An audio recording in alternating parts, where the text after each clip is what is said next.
es que hemos visto que hay un verdadero esfuerzo para también de muchas otras formas enfrentar al crimen organizado, enfrentar la violencia, enfrentar la inseguridad. No se queda solamente en el abrazos no balazos. Efectivamente, la idea es que generacionalmente, atacando las causas que generan la violencia, se pueda llegar en algún momento a tener un mejor país.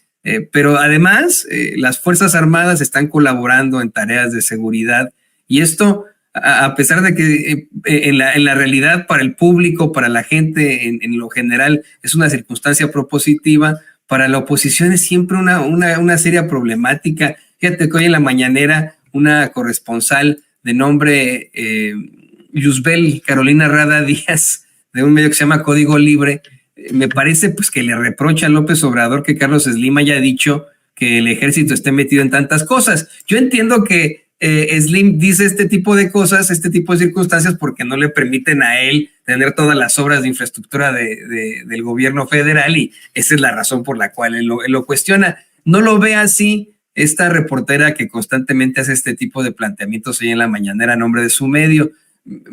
Te quiero comentar nada más, te quiero poner esta pregunta que le hace a López Obrador porque pensé en ti, César, dije, estoy seguro que César Gutiérrez Priego le hubiera gustado contestarle a la reportera. Vamos a escuchar rápidamente la pregunta y si gustas, bueno, pues ahí le puedes dar una respuesta a esta muchacha.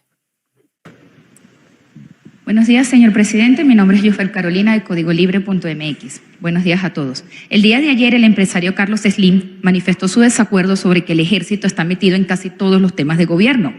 A estas alturas, ¿no cree que se excedió en la militarización de algunos aspectos, presidente? Y bueno, pues ahí el presidente López Obrador dice que no, le explica cuáles son las 5 misiones de las Fuerzas Armadas. ¿Tú qué opinas, querido César?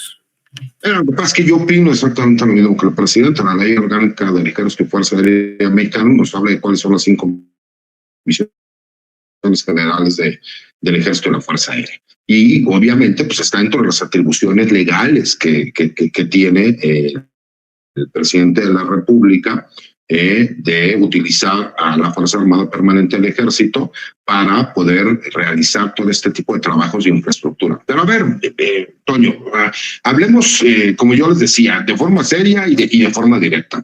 La verdad es que a principios y mediados del siglo pasado se utilizaba el ejército, la estructura del ejército y de la Armada de México para realizar todas estas grandes obras de desarrollo. E incluso los militares eran los que estaban encargados, ¿no?, del cuidado de las prisiones a nivel nacional. Por eso hay muchas palabras que se siguen utilizando en los centros de readaptación social, como el ir al rancho, hacer fajín, etcétera, etcétera, etcétera. Se le olvida a la gente, ¿no?, que por eso existe la distinción entre lo que son los ingenieros militares y los ingenieros civiles, porque incluso son los ingenieros militares quienes crean, ¿no?, a este famoso colegio de ingenieros civiles a nivel nacional en el país.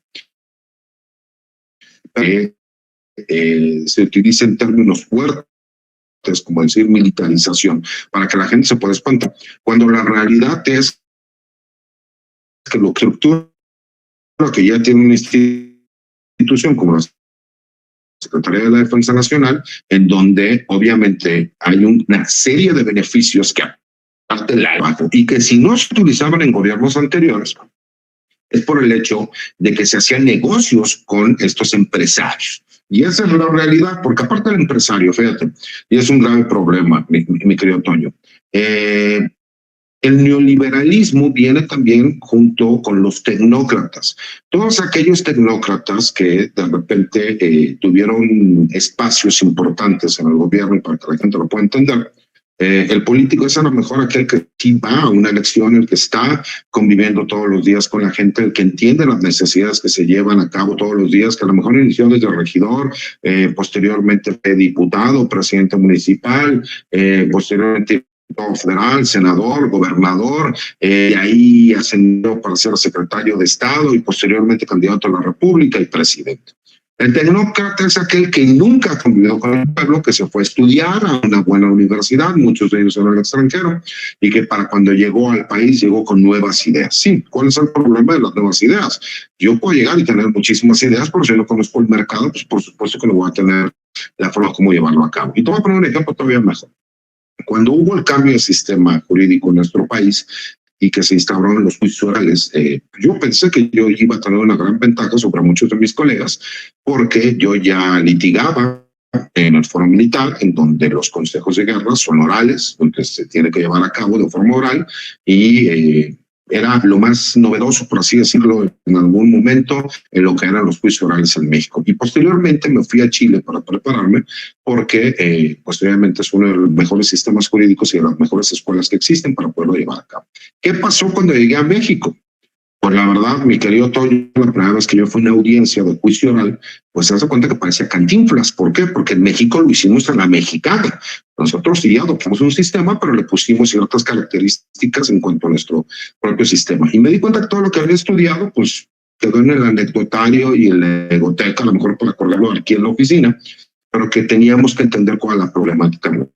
¿Qué pasa exactamente aquí en México? Lo mismo. Cuando nosotros hemos utilizado las Fuerzas Armadas en nuestro país, y por una cuestión incluso mucho más sencilla, el comandante supremo, que es el presidente de la República, ¿no? Y que ya lo he explicado en muchas ocasiones, es el comandante supremo de las Fuerzas Armadas. Y obviamente existe el alto mando militar, ¿no? Que en este caso sería el secretario de Defensa, el plano mayor, etcétera, etcétera, etcétera. De acuerdo a las circunstancias que la Constitución le da al presidente, pues llega y les dice: vamos a hacer este proyecto, necesito que me hagan un presupuesto, la forma como que se va a trabajar, los tiempos en donde tienen que entregar. Y ellos llegan, un trabajo, lo analizan, lo checan, lo ven y dicen: perfecto, señor presidente, nosotros vamos a entregar en tanto tiempo, y de acuerdo a las cotizaciones que tenemos en este momento, se compran todos los materiales, sería este el costo. Y nosotros nos podemos dar cuenta cómo las grandes ventajas que existen en cuanto a la disciplina, trabajo que tienen las Fuerzas Armadas, beneficia, pero además también porque existe un hecho real. Por ejemplo, los elementos del Ejército, de la Marina o de la Fuerza Aérea no se van a estar realizando huelgas para no ponerse a trabajar, no van a ir a decirle a los mandos militares que ellos no están de acuerdo en trabajar sábados y domingos, que ellos no quieren a lo mejor trabajar en donde esté el sol, donde un sinnúmero de situaciones que a lo mejor por medio de contratistas civiles se llevaría a cabo. ¿Qué fue lo que pasó con los contratistas civiles? Creo que todos lo hemos escuchado, ¿no? El famoso diezmo. Y a lo mejor en los 50, 60, 70, no, 80, pues a lo mejor el gobierno así trabajaba, ¿no? Daban un presupuesto, había 10 pesos y un peso era para a lo mejor funcionario público que autorizaba la obra. Se terminaba haciendo una obra, la cual era de beneficio para el país, y él decía: bueno, yo ya me gano una lana, que pues, por supuesto que eso es corrupción, pero el problema es que esto fue evolucionando, porque cuando llegaron los tecnócratas, pues, que dijeron: bueno, en vez de que digamos que va a ser el diezmo, vamos a poner algo que costaba 10 pesos, pero ahora lo vamos a poner en 20, ¿no? Entonces así siguieron trabajando un rato. ¿Dónde termina este problema? Pues cuando empiezan todos estos cambios de gobierno en donde se convierte el PRIAN, ¿no? Porque bien lo decía el compañero anterior, no nos hagamos tontos, pues el candidato de Ernesto Zedillo era Vicente Fox, así como el candidato de Felipe Calderón era Enrique Peña Nieto, ¿no? Pues esa es la realidad de lo que sucedió en el país. Pues cuando tú llegabas y decías: vamos a construir algo que cuesta 10 pesos, pero ¿qué te parece si le ponemos que vale 1,000? Para que yo me quede con 500 pesos y tú te quedas con 500 pesos. Oye, pero vamos a decir que el presupuesto se salió de control porque los precios cambiaron respecto a lo que nosotros habíamos proyectado hace un año, entonces ya no costó 1,000, ya costó 10,000. Pero si quieres que tengamos todavía más ganancias, nada más haz la fachada, una barda, por ejemplo, de una refinería, y nosotros decimos que ya está llevando a cabo como tal y no construimos nada. Entonces, algo que iba a costar 10 pesos terminó costando 10,000 pesos y además no se construyó.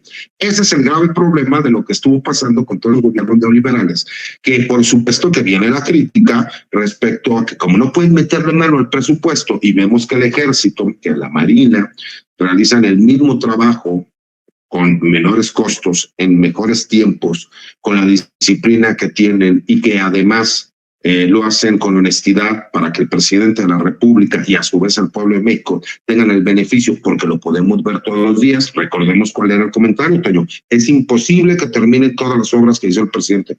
Pues ya están todas las obras terminadas, ¿no? Y este año será de estar inaugurando todo lo demás. Entonces, por supuesto que eso causa molestia, porque recordemos, y es algo que es imposible y que la gente sigue sin entender, ¿cómo es posible que los políticos en México terminen siendo multimillonarios cuando sus sueldos no dan para que sean multimillonarios, ¿no? Entonces creo que es obligación de nosotros, que venimos de una generación o un par de generaciones anteriores, explicarle a todos los jóvenes mexicanos cómo eran las cosas en el país y cuál es la importancia del cambio que estamos viviendo, ¿no? Y creo que es obligación de nosotros y es una necesidad que tenemos de estar en la conversación pública, de explicar qué es lo que sucedía, cómo sucedía, cuál es la realidad, cuáles son las mentiras y cómo no han entendido que utilizar términos como militarización al principio espantaban a la gente, pero ahora la gente incluso no lo ve mal, aunque el término está malmente aplicado. Porque para que la gente lo pueda entender, militarización sería que nos aplicaran las leyes y reglamentos y la disciplina militar a toda la sociedad mexicana. Y lo que más bien hemos estado viendo es una policiación de las Fuerzas Armadas, porque aparte es un fenómeno que se está dando a nivel mundial, o por lo menos regional en América Latina, ¿no? Entonces, y en algunas partes de Europa y Asia. Entonces, creo que eso es importante que nosotros, como especialistas en ciertos temas, porque tampoco somos todólogos, aportemos a la conversación pública y que alcemos la voz y digamos las cosas como son, de forma abierta, clara y valiente. Oye, hablando de esos políticos que no tienen lanas, que pues no tienen nada que ver con sus salarios, muchos de ellos fueron al Supertazón, al Super Bowl, que tú y yo hubiéramos querido ir, y qué barbaridad, ¿no? Hay boletos, ayer estaba viendo que hubo boletos hasta de $77,000, imagínate. Pero bueno, algo que no podrían pagar ni con un buen de ahorros que hicieran ahí de sus salarios. Ya para cerrar, César, no quiero quitarte más tu tiempo, pero este es un tema muy, muy importante que iniciamos con la mesa de análisis hace unos momentos, pero que de lo que tú eres experto. Hoy el presidente López Obrador volvió a mencionar el caso Colosio e hizo una triangulación muy interesante, ¿no?